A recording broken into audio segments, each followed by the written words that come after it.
আমরা যদি আল্লাহ তাআলার জন্য হয়ে যাই, আল্লাহ তাআলা মুহূর্তের মধ্যে আপনাকে এরকম সেলিব্রিটি বানিয়ে দিতে পারে। মুহূর্তের মধ্যে দেখবেন গোটা পৃথিবী আপনার জন্য অস্থির হয়ে যাচ্ছে, আপনার জন্য পাগল হয়ে যাচ্ছে। কিন্তু আপনি কি করে যাচ্ছেন? আপনারা করে যাচ্ছেন কি? আপনাদের জন্য এই পৃথিবী কাঁদবে কিনা? সম্মানিত ভাইয়েরা, আপনি যদি আল্লাহ সুবহানাহু ওয়া তাআলার জন্য হয়ে যান, তাহলে আপনার টেনশন কোথায়? কোনো টেনশন নেই। আল্লাহ তাআলা আমাদেরকে সৃষ্টি করেছেন এবং আমাদের যত প্রয়োজন আছে সকল প্রয়োজন মেটানোর দায়িত্ব আল্লাহ তাআলা নিয়েছেন। আমাদের এমন কোনো প্রয়োজন নেই যে প্রয়োজন আল্লাহর কাছে, যে প্রয়োজন পুরা করার সামর্থ্য আল্লাহ সুবহানাহু ওয়া তাআলার নাই। এমনকি আমরা যখন আমাদের ওয়াইয কুনতুম আজিন্নাতান ফি বুতুনি উম্মাহাতিকুম, এমনকি যখন আমরা আমাদের মায়েদের পেটে গর্ভে যখন ভ্রূণ আকারে ছিলাম, মানুষ আকারে তখন তৈরি হয়ে নাই, তখন আমাদের দায়িত্ব কে নিয়েছেন? আল্লাহ। তখন সেখানে অক্সিজেন দিয়েছেন আল্লাহ, খাবার দিয়েছেন আল্লাহ। অতএব আমরা যদি মায়ের পেটে যে অবস্থায় ছিলাম এরকম যদি নিষ্পাপ আমরা হয়ে যাই, তাহলে এখনো আল্লাহ সুবহানাহু ওয়া তাআলা আমাদের রিজিকের দায়িত্ব নেবেন। আল্লাহ তাআলা বলেছেন, ওয়ালাউ আন্নাহুম আকামুত তাওরাত ওয়াল ইনজিল, তারা যদি তাওরাত এবং ইনজিল অনুসারে চলতো, অর্থাৎ আহলে কিতাবদের কথা বলা হয়েছে, আমরাও যদি কোরআন অনুসারে যদি আমরা চলতাম, লা আকালু মিন ফাওকিহিম ওয়া মিন তাহতি আরজুলিহিম, তাহলে আল্লাহ তাআলা বলেন যে আমি তাদের জন্য এমন পরিমাণ রিজিকের ব্যবস্থা করে দিতাম যে উপর থেকেও তাদের জন্য রিজিক নাজিল হতো, নিচ থেকেও তাদের জন্য রিজিক উৎপন্ন হতো, কোনোদিন তাদের রিজিকের সংকট হতো না। তাহলে তাদের মূল সমস্যা হলো আল্লাহওয়ালা হয়ে যান। আপনি যদি আল্লাহর জন্য হয়ে যান, তাহলে আল্লাহ সুবহানাহু ওয়া তাআলা তার ইজ্জতেরই এবং তার ব্যক্তিত্বের এটা ইস্যু হয়ে দাঁড়ায় যে আপনি তখন কোনো বিপদে পড়বেন বা আপনার কোনো সমস্যা হবে, আপনার কোনো সংকট হবে, অথবা আপনার রিজিকের প্রবলেম হবে, এটা কখনো হবে না।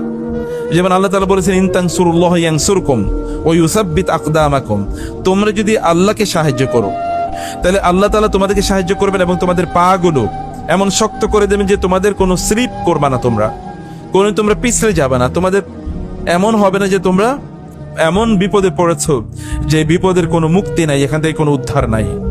নবী রাসূলরাও বিপদে পড়েছেন, কিন্তু সেই বিপদ থেকে মুক্তির জন্য আল্লাহ সুবহানাহু ওয়া তাআলা তাদের সাহায্যে ফেরেশতাকে পাঠিয়ে দিয়েছেন, জিবরিলকে পাঠিয়ে দিয়েছেন।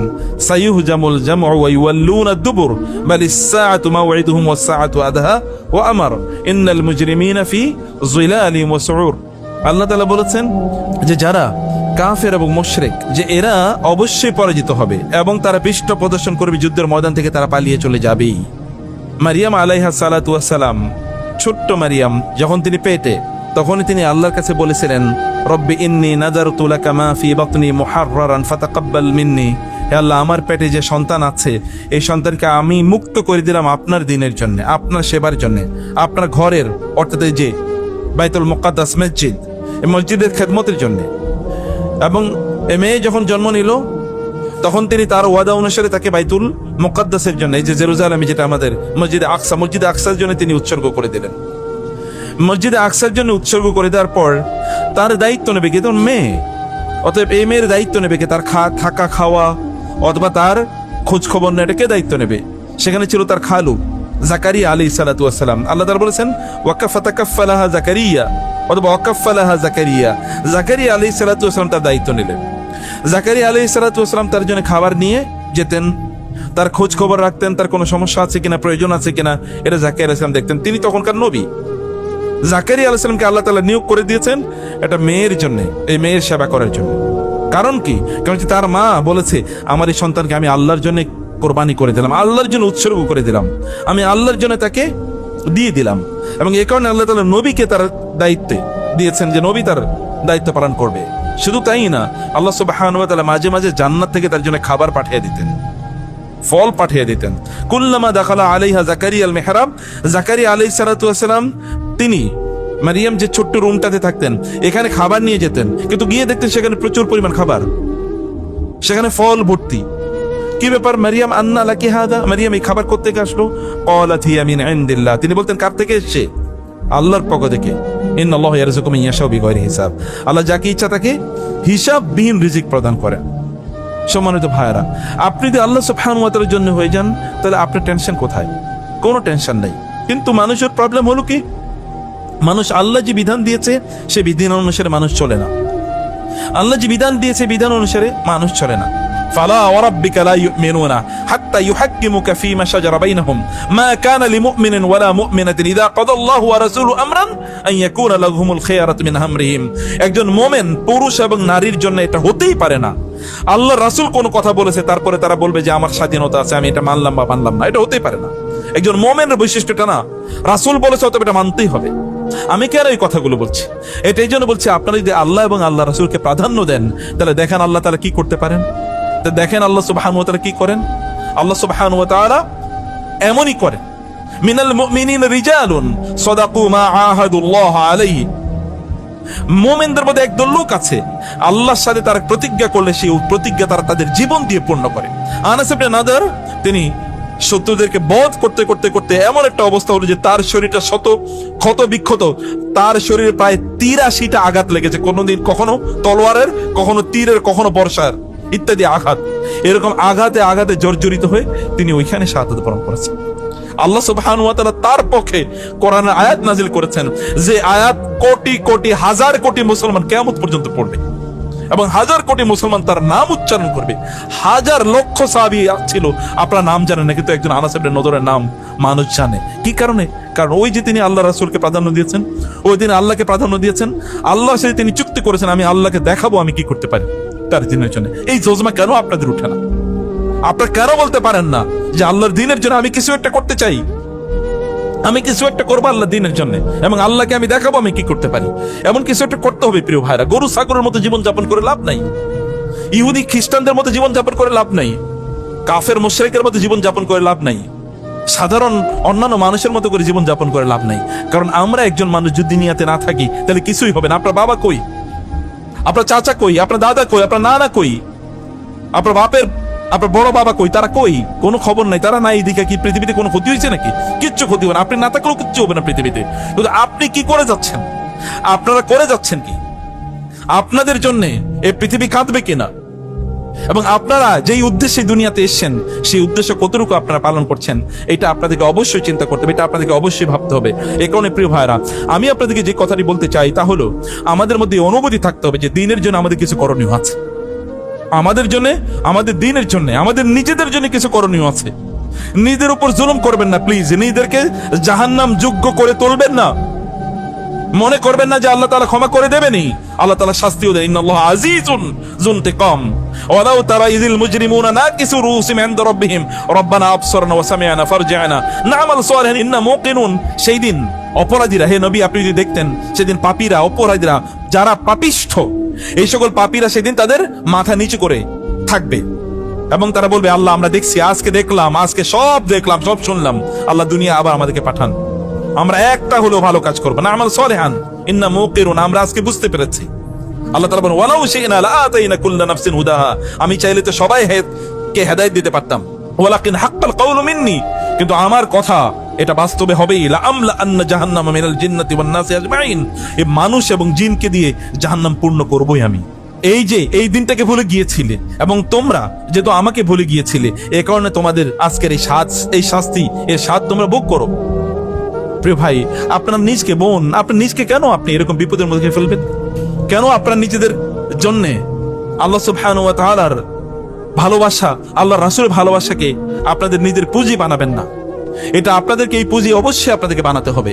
যদি এটা আপনারা করতে পারেন তাহলে দেখবেন এই যে যাদের কথা বলেছি এরকম আর হাজার গল্প ঘটনা আছে সাহাবায়ে কেরামদের জীবনে।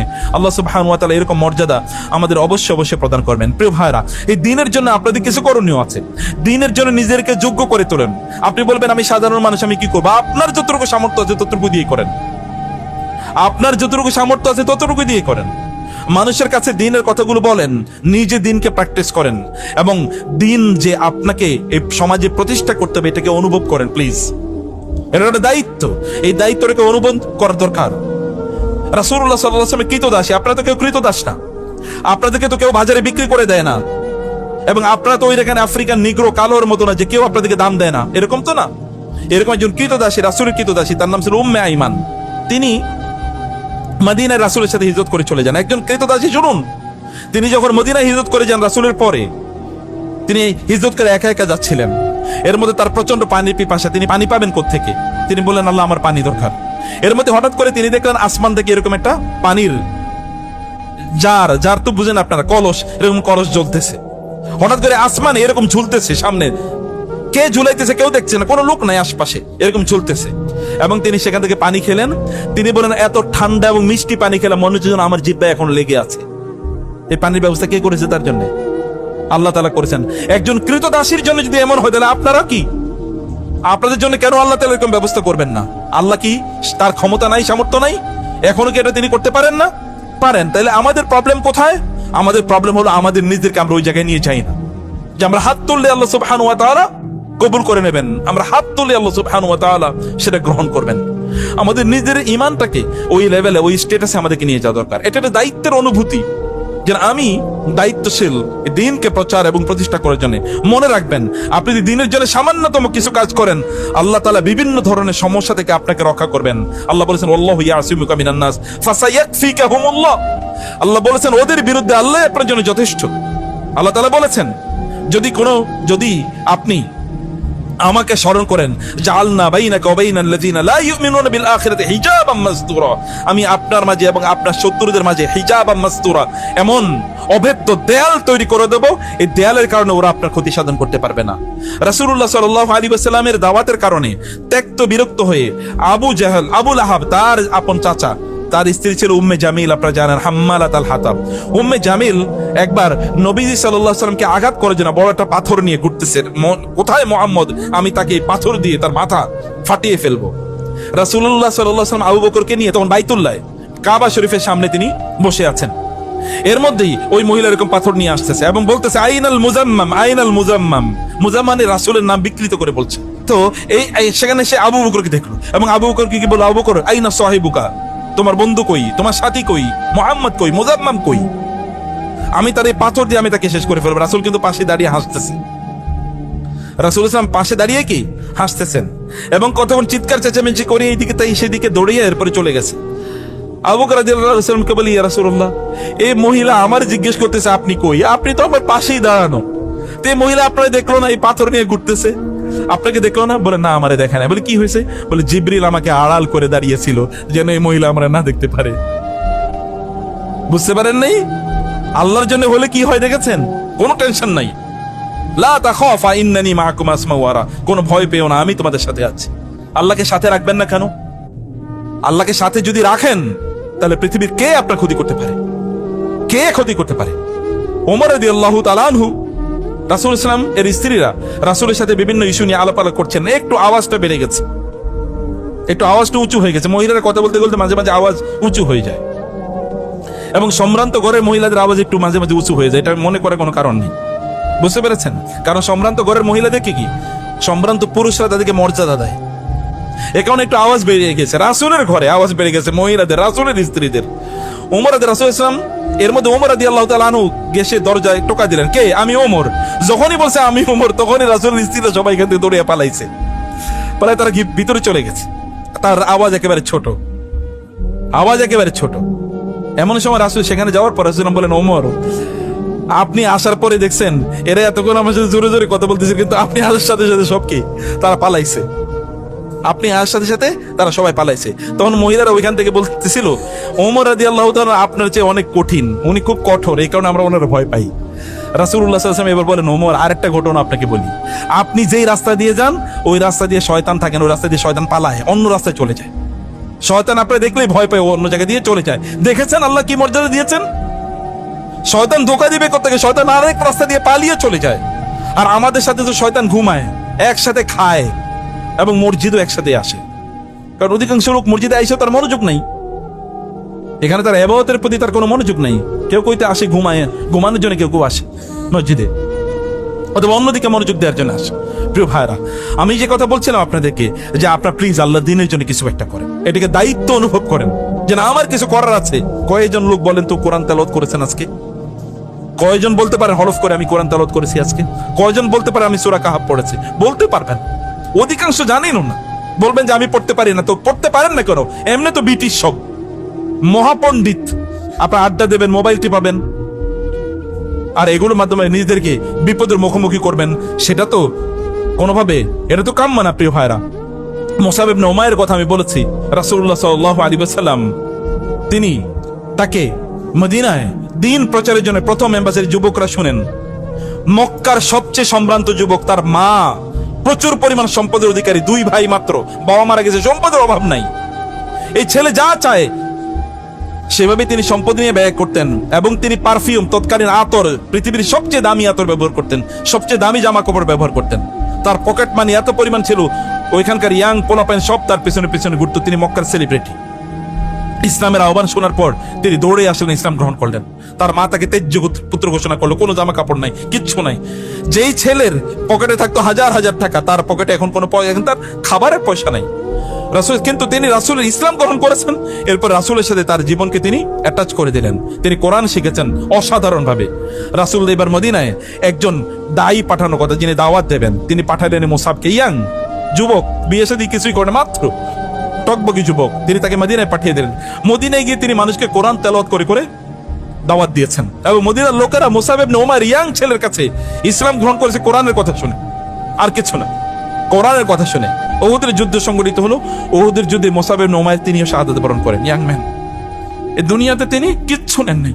এবং এই কারণে সাহাবায়ে কেরাম যেমন খুবাইব রাদিয়াল্লাহু বলেছেন, আমাদের অনেকেই আমরা মক্কায় নির্যাতিত হয়েছি, নিপীড়িত হয়েছি, আমরা ক্ষতবিক্ষত হয়েছি, ক্ষতিগ্রস্ত হয়েছি, কিন্তু এরপর ইসলামকে আল্লাহ বিজয়ী করেছেন, আমরা অনেক পাইছি।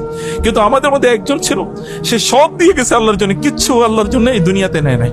তার নাম ছিল মুসআব। তিনি যখন শাহাদাত বরণ করেন যুদ্ধের ময়দানে, তার গায়ে কেবলমাত্র একটা কাপড় পার হয়েছে, এবং ওই কাপড়ের মধ্যে একটা পকেট ছিল, ও পকেটের মধ্যে একটা কোরআন পড়া গেছে, আর কিচ্ছু নেই। একমাত্র সম্পদ তার কাছে ছিল। আল্লাহ কি মর্যাদা দিয়েছেন দেখেছেন? পৃথিবীর হাজারো লক্ষ কোটি যুবক এখনো মুসাব ইবনে উমাইরের নাম শুনে তারা চোখের পানি ফেলে এবং তারা তার জন্য দোয়া করে। এখনো গোটা পৃথিবীতে মুসাব ইবনে উমাইর এর নাম মানুষের জন্য এখনো অনুপ্রেরণার কারণ। তাহলে কেন আমরা, আমাদের যুবকরা কেন এরকম হবে না? আপনারা কেন আপনাদের সন্তানদের এরকম বানাবেন না? এই স্বপ্ন কেন আপনারা দেখবেন না? এটা তো আপনাদেরকে করতে হবে প্রিয় ভাইরা। একজন নারী নুফাইসা বিনতে হাসান, হাসান রাদিয়াল্লাহু তাআলা রাসূলের নাতি, হাসানের মেয়ে রাদিয়াল্লাহু তাআলা আনহা, তিনি তার ঘরে একটা কবরের মতো গর্ত করে ওই গর্তের মধ্যে 6000 বার কোরআন খতম করেছেন। কারণ তিনি জানতেন আমি তো কবরে যাব, আমার একটা কবর, আমি এই কবরটা এখানেই তৈরি করলাম, 6000 বার কোরআন তেলাওয়াত করেছি যেন কোরআন তার কবরকে আলোকিত করে। আপনাদের কবর কে আলোকিত করবে? কে আলোকিত করবে? মারা গেলে মারা কি যাবেন না, নাকি বাইসে থাকবেন? আপনার কবর আলোকিত করবে কি? আপনার ঘর থেকে কোন লাইট ওখানে দেওয়া হবে? এই কবরে থাকবেন পোকামাকড় আলা খবর, এই কবর মাটি আপনাকে চারিদিক থেকে পিষ্ট করে ফেলবে। তার জন্য কোনো আয়োজন নাই, তার জন্য কোনো আয়োজন করতে হবে না। সে আয়োজন আমরা কবে করব প্রিয় ভাইরা? এবং এ কারণে 2 নম্বর যে বিষয়টি আমি বলতে চাই তা হলো, আপনার দিনে দাওয়াত দেবেন, কিন্তু নিজেদের মধ্যে দিন কই? যে লোকের নিজের মধ্যে দিন নাই, সে কিসের দিনের দাওয়াত দেবে? আপনি নিজে দিন ধারণ করেন কিনা? আল্লাহ তাআলা কোন মানুষের অবস্থার পরিবর্তন করবেন না যদি সে তার নিজের অবস্থা পরিবর্তন না করে। আপনার মাধ্যমে অন্য তখনই পরিবর্তন হবে যখন আপনি আপনার নিজকে পরিবর্তন করবেন। তখন আপনার কথার মাধ্যমে মানুষ কি তাসির হবে, মানুষের অন্তরে তখন প্রভাব তৈরি হবে যে না, এই কাজগুলো আমার করা দরকার। আপনি যদি আপনার নিজকে পরিবর্তন করেন তাহলে কি হবে? ইউনূস আলাইহিস সালাতু ওয়াস সালাম মাছ তাকে খেয়ে ফেলেছে, মাছের পেটে থেকে তিনি বলেছেন কি, লা ইলাহা ইল্লা আনতা সুবহানাকা ইন্নী কুনতু মিনাজ জালিমিন। আল্লাহ তাআলা মাছকে বলেন, হে মাছ, তুমি আমার ইউনূসকে খেতে পারবা না, তার কোনো ক্ষতি যেন না হয়, তাকে তুমি সমুদ্রের কূলে তাকে রেখে আসো। সমুদ্রের কূলে মাছ এসে তাকে রেখে গিয়েছে, কারণ তিনি আল্লাহ তাআলার ইবাদত করতেন আগে, তার নিজকে আগে তিনি পরিবর্তন করে নিয়েছেন। আপনার নিজকে আপনাদের পরিবর্তন করতে হবে। হাসান বসরি রাহিমাহুল্লাহ, তাকে কৃতদাস, তৎকালীন সমাজে কৃতদাস ছিল, কৃতদাসরা এসে বলতেন, আপনি তো কথা বললে মানুষ আপনার কথা শুনে, আপনি একটু বলেন না মানুষ যেন কৃতদাসগুলোকে মুক্ত করে দেয়। তিনি বা আপনি একটা খুতবায় এই কথা বলবেন। তিনি প্রথম খুতবায় বলেন নাই, ওই কৃতদাসরা এসেছিল তিনি বলেন কিনা, দ্বিতীয় খুতবায় বলেন নাই, তৃতীয় খুতবায় বলেন নাই, চতুর্থ খুতবায় তিনি বললেন। বলার পরে লোকের এবার অনেক কৃতদাস মুক্ত করে দিয়েছে।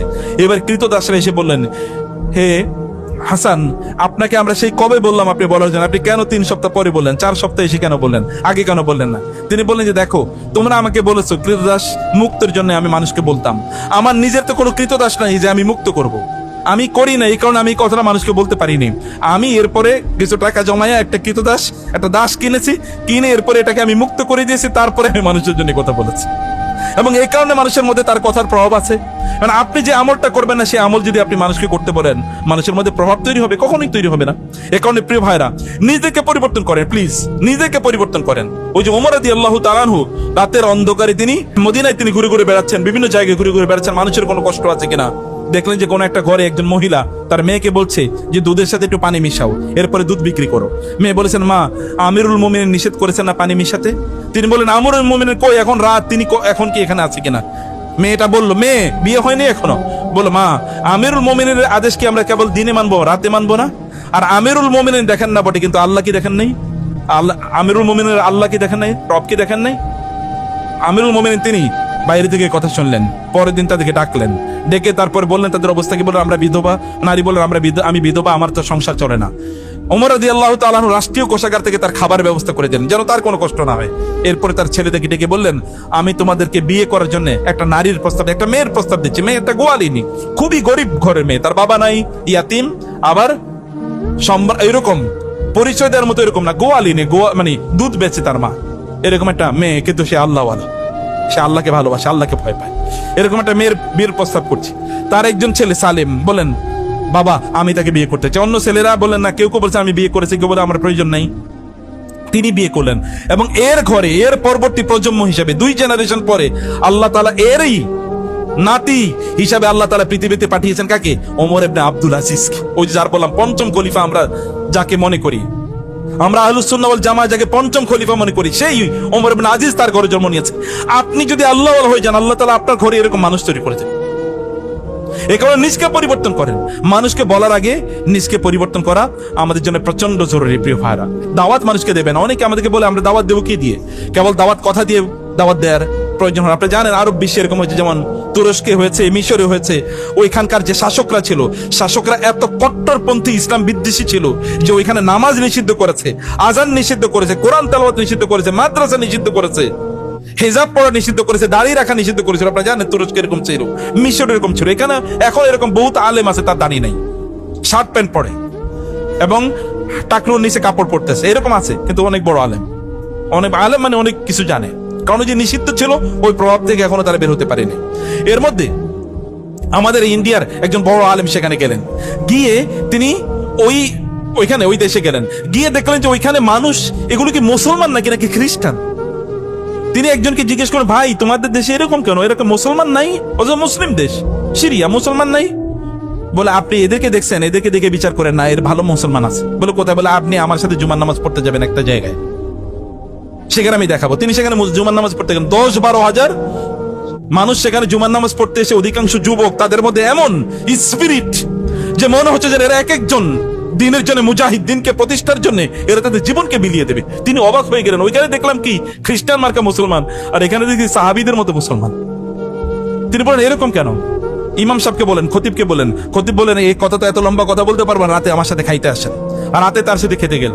খেতে যাওয়ার পর বলে কি হয়েছে বলেন? বলে আমাদের দেশে একজন আলেম ছিলেন, উনি মানুষকে দাওয়াত দিতেন, যেহেতু দাওয়াত দেওয়া নিষিদ্ধ ছিল, তিনি কি করতেন? বাসায় একটু হালুয়া রান্না করে নিতেন। হালুয়া রান্না করে বিভিন্ন জায়গায় যে খেলার মাঠ আছে, খেলার মাঠে তিনি যেতেন। ওইখানে যারা খেলতো ওইখানে তিনি বসে থাকতেন, তাদের খেলা দেখতো। দেখার পরে খেলা শেষ, এরপর তিনি ডাকতেন, আসো তোমাদের জন্য হালুয়া রান্না করে নিয়ে আসি। হালুয়া মানে কি বুঝতে পারছেন তো? মিষ্টি হালুয়া করে নিয়ে আসি, রান্না করে নিয়ে আসি, বানিয়ে নিয়ে আসি। এখন ওরা খেত হালুয়া। এরকম তিনি 10টা 15টা 20টা 50টা 100টা মাঠে তিনি এরকম যেতেন রেগুলার। ওদেরকে কেবল হালুয়া খাটাতেন, আর কিচ্ছু বলতেন না। এখন ওরা তো তার হালুয়া খেয়ে খুবই খুশি। তারা বলতো, আপনারে মাঠে ছাড়া আর কোথাও পাওয়া যায় না, আমরা মাঝে মাঝে একটু আপনার সাথে দেখা করতে চাই। বলে হ্যাঁ, আমার সাথে দেখা করতে হলে ওই জায়গায় এসো। ওই জায়গায় তার সাথে দেখা করতে যেত। ওইখানে গেলেও তিনি কি তারপরে একটু তাদেরকে খাওয়াতেন। বলে আমাদেরকে একটু আপনি কিছু পরামর্শ দেন, আমাদের করণীয় কি? তখন তিনি স্লো ডোজ, আস্তে আস্তে কিছু দিনই কথাবার্তা বলতেন।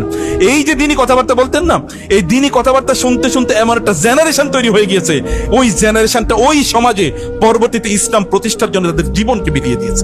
এই যে মসজিদে এরকম হাজার হাজার, এটা এরা। এখন দাওয়াত দেবেন আপনি। আমাকে আজকে একজন জিজ্ঞেস করছিল, আমি দাওয়াত দেবো কি হবে? রিক্সা মানে চায়ের দোকানে। আমি বললাম চায়ের দোকানে আপনারা করতে পারেন, 100 টাকা নিয়ে যান চায়ের দোকানে, 10 জন 20 জন লোকের 5 টাকা করে চা, এই 20 জনকে চা খাওয়াবেন, আজকে চা খাওয়ান। আরেকটা দোকানে যান, এরকম 10টা দোকানে 1000 টাকা ব্যয় করেন। 1000ই তো আপনি এক মাসে প্রয়োজন ইন্টারনেট ব্যবহার করবেন না, 1000 টাকা ব্যয় করে দেখেন এই 100 লোক অথবা এই 200 লোক এরপরে দেখবেন আপনার কথা শোনার জন্য প্রস্তুত হবে। ভাই এখানে কেন বসে এই সিনেমা দেখতেছেন, কেন আড্ডা দিতেছেন? চলেন না আমরা একটু দিনের কথা বলি, চলেন না আমরা একটু আগে মসজিদে চাই। মানুষকে দাওয়াত দেওয়ার জন্য হিকমা লাগে, কেবল মুখের কথা দিয়ে দাওয়াত দেওয়া যায় না।